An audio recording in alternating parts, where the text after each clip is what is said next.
બેંગલુરુના engineer Atul સુભાષના આત્મહત્યા કેસને લઈને સુરતમાં રવિવારે પત્ની પીડિત પતિઓએ દેખાવો કર્યા હતા. દેખાવકારોએ પોતાના હાથમાં પ્લેકાર્ડ લઈને કાયદા હેઠળ મહિલાઓના અધિકારોના દુરુપયોગનો મુદ્દો ઉઠાવ્યો હતો.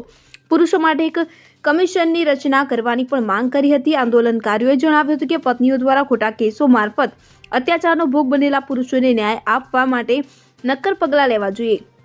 મળતી માહિતી અનુસાર સુરત શહેરના અઠવા લાઇન સર્કલ ખાતે પત્ની પીડિત પુરુષોએ બેંગલુરુના એન્જિનિયર અતુલ સુભાષ આત્મહત્યા કેસને લઈને વિરોધ પ્રદર્શન કરવાની સાથે વિવિધ માંગણીઓ કરી હતી. મર્દને પણ દર્દ થાય છે, મેન ઇઝ નોટ એટીએમ સહિતના વિવિધ પ્લેકાર્ડ સાથે વિરોધ પ્રદર્શન કરી રહેલા પત્ની પીડિત પુરુષોની માંગ છે કે પુરુષો માટે એક કમિશનની રચના કરવામાં આવે, કારણ કે છૂટાછેડાના કેસમાં ઘણી વખત મહિલાઓ કોર્ટમાં ખોટા કેસ કરે છે. ન્યાય પ્રક્રિયામાં મહિલાઓને સજા કરવાની કોઈ જોગવાઈ નથી. Bureau report CN24 news.